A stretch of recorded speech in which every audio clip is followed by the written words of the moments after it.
ഇസ്ലാം, അത് ഇസ്ലാം മാത്രമാണ്. ഇസ്ലാമിനെ നമ്മൾ മനസ്സിലാക്കിയിട്ടുണ്ടോ? ഈ ഇസ്ലാം എന്ന് പറയുന്നത് കുറച്ച് നിസ്കാരം, നോക്കും, ഹജ്ജും മാത്രമല്ലല്ലോ. അത് ജീവിതത്തിന്റെ എല്ലാ വശങ്ങളെയും ഉൾക്കൊള്ളുന്നതാണ്. അതിൽ വ്യക്തി ജീവിതമുണ്ട്, സാമൂഹിക ജീവിതമുണ്ട്, അതിൽ രാഷ്ട്രീയ കാര്യങ്ങളുണ്ട്, കുടുംബ ജീവിതമുണ്ട്, എല്ലാം ഉണ്ട്. എല്ലാം ഉൾക്കൊള്ളുന്ന ഒന്നാണ് ഇസ്ലാം.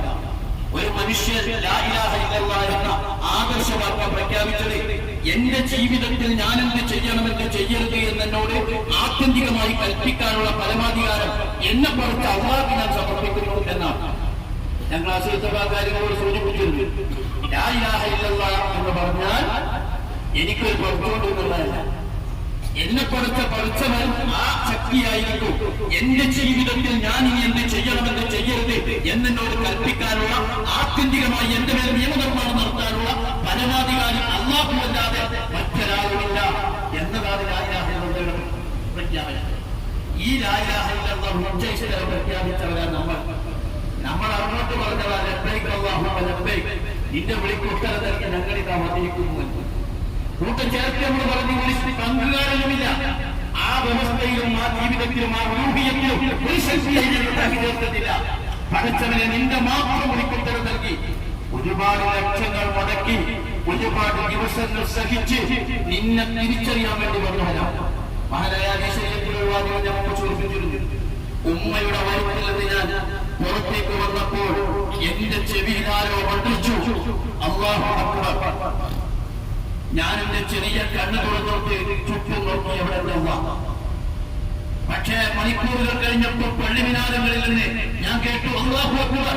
ഞാൻ 5 നേരവും അല്ലാഹുവിനെ തേടി എന്റെ പള്ളിയിലേക്ക് പോയി. പക്ഷേ പിന്നെയും ഞാൻ തിരിഞ്ഞ് നമസ്കരിക്കുന്ന കഅബാലയത്തിന്റെ ചുറ്റും മണ്ടി നടന്നു. എവിടെ അല്ലാഹ്? ഞാൻ അങ്ങോട്ടും ഇങ്ങോട്ടും ഓടി നടന്നു. സഹീൽ എവിടെ എന്റെ റബ്ബേ? പക്ഷേ എനിക്ക് അവിടങ്ങളിലൊക്കെ നടന്നപ്പോൾ ചുറ്റിയപ്പോൾ ഞാൻ തിരിച്ചറിവ് അറഫ എന്റെ റബ്ബിനെ കണ്ടുമുട്ടാൻ ഞാൻ ഇനി മറ്റൊരു സ്ഥലത്തേക്ക് കൂടി പോകേണ്ടതുണ്ട് എന്നതാണ്. അതുകൊണ്ട് ഞാൻ ഒന്നാമത് എന്നോട് പറയുന്നത്, ഇനി എന്റെ ദീൻ പൂർണ്ണമായും ഇസ്ലാമാണ്. എന്റെ ജീവിതത്തിൽ മറ്റൊരു വ്യവസ്ഥക്കും ഒരു സ്ഥാനമില്ല, ഒരു അധികാരിക്കും ഒരു സ്ഥാനമില്ല. ഞാൻ എന്റെ ദീനിനെ പരിപൂർണമായി ഉൾക്കൊണ്ടിരിക്കുന്നു. ഞാൻ സാധാരണക്കാരനല്ല. അള്ളാഹുവിന്റെ ആതിഥ്യം സ്വീകരിച്ച് അവനിഷ്ടപ്പെട്ട മണ്ണിൽ ദിവസങ്ങളോടെ കഴിച്ചു കൂട്ടിയവനാണ്. പടച്ചവന്റെ വിളിക്കുത്തരം നൽകി ചെന്നവനാണ് ഞാൻ സാക്ഷിയാണ്. ഈ ബോധവത്തെയും നിങ്ങളുടെ മനസ്സിൽ തീർച്ചയായും ഉണ്ടാവും. രണ്ടാമത് എനിക്ക് സൂചിപ്പിക്കാനുള്ളത്, നമ്മൾ കൂടുതൽ അല്ലാഹുവുമായി അടുക്കണം. കുറച്ചും കൂടി തഖ്വ എന്ന് പറഞ്ഞാൽ ഒരു ഭക്തിയുടെ പേരല്ല. ജീവിതത്തിന്റെ ഓരോ വിഷയത്തിലും അല്ലാഹുവിന്റെ കൽപ്പന പാലിച്ച് ജീവിക്കാനുള്ള മനക്കരുത്താണ് തഖ്വ. التقوى هي الخوف من الجليل والأخذ بالتنزيل والقناعة بالقليل والاستعداد ليوم الرحيل. تقوى എന്ന് പറഞ്ഞാൽ മഹാനായ അല്ലാഹുവിനെ കുറിച്ചുള്ള പേടിയാണ്. അവനിറക്കിയ കിതാബനുസരിച്ച് ജീവിക്കലാണ്, ചെറുതിലും തൃപ്തിപ്പെട്ട് ജീവിക്കലാണ്. മരണയാത്രക്ക് വേണ്ട യാത്രാവൃത്തം നടത്തലാണ് തഖ്വ. മരണയാത്രക്ക് വേണ്ട യാത്രാവൃത്തം നടത്തലാണ് തഖ്വ. അഥവാ നബി സല്ലല്ലാഹു അലൈഹി വസല്ലം തങ്ങൾ സൂചിപ്പിച്ച പോലെ ഇരുളുമുട്ടിയ സമയത്ത് കുണ്ടും കുഴികളും നിറഞ്ഞ ഒരു വഴിയിലൂടെ, മുള്ളുകളും നിറഞ്ഞ ഒരു വഴിയിലൂടെ കുഴിയിൽ വീഴാതെ മുള്ളു കടക്കാതെ എങ്ങനെ സൂക്ഷിച്ച് നടക്കുമോ ആ നടക്കമാണ് തഖ്വ. നമുക്ക് ഇനി നടക്കാനുള്ളതാണ്. നിങ്ങൾ കണ്ടിരിക്കോ, ഇവിടെ ഒരു ശിഷ്ടാനില്ല, ഇവിടെ ഒരു പിശാചുമില്ല. നല്ല നമ്മുടെ ഒരുപാട് സാഹചര്യങ്ങൾ ഉണ്ടെങ്കിലും ഒരു പൈശാചികത്തിന്റെയും ഇവിടെ വന്നു കയറിയിട്ടില്ല. പക്ഷേ നമ്മൾ തിരിച്ചു ചെല്ലാൻ പോകുന്നത് കുഴികളും നിറഞ്ഞ വഴിയിലേക്കാണ്, മുള്ളുകളും കൊളുത്തുകളും നിറഞ്ഞ വഴിയിലേക്കാണ്. ആ മുള്ളിൽ വീഴാതെ, കുണ്ടിൽ വീഴാതെ, മുള്ളിൽ തറക്കാതെ അല്ലാഹു അനുവദിച്ച ഹലാലിന്റെ പാത തെരഞ്ഞെടുത്ത് ഹറാമുകളെ മാറ്റി പടച്ചോൻ ഇഷ്ടപ്പെട്ട മാർഗത്തിലൂടെ ജീവിക്കാൻ തയ്യാറാവുന്നതാണ് തഖ്വ എന്ന് പറയുന്നത്. ومن يتق الله يجعل له مخرجا. ആര് തഖ്വയുണ്ടായോ അവർക്ക് അല്ലാഹു വഴി തുറന്നു തരും. ومن يتق الله يجعل له من امره يسرا.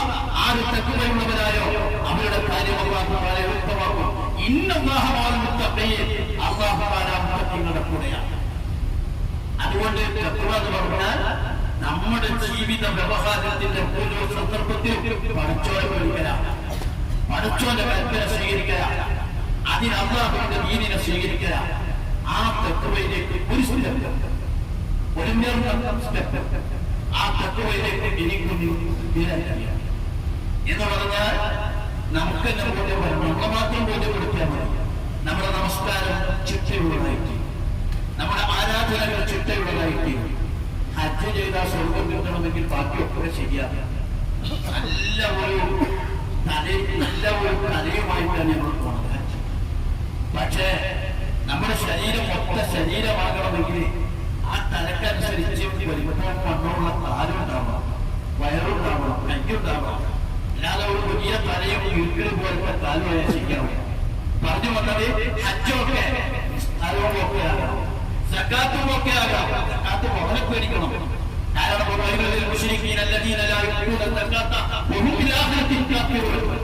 സക്കാത്ത് കൊടുക്കാത്ത മനുഷ്യർ അവർ കാഫിറുകൾ മുശ്രിക്കുവാൻ എത്ര വലിയ ഹാജരാണെങ്കിലും, എത്ര വലിയ ഹാജരാണെങ്കിലും ഇനി ചെന്നാൽ നമ്മുടെ മുതലോരോട് കണക്ക് കൂട്ടണം.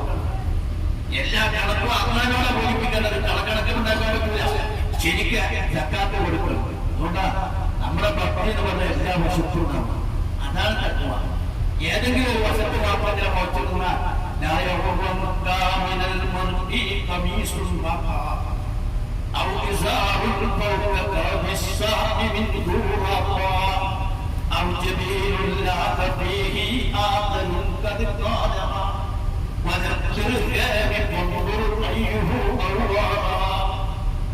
മുണ്ട് ചെറിയാനുടെ മുകളിൽ എടുക്കുന്ന കണ്ടിട്ട് തഖ്വ കാണാമെന്ന് വിചാരിക്കണം. നെറ്റിയിൽ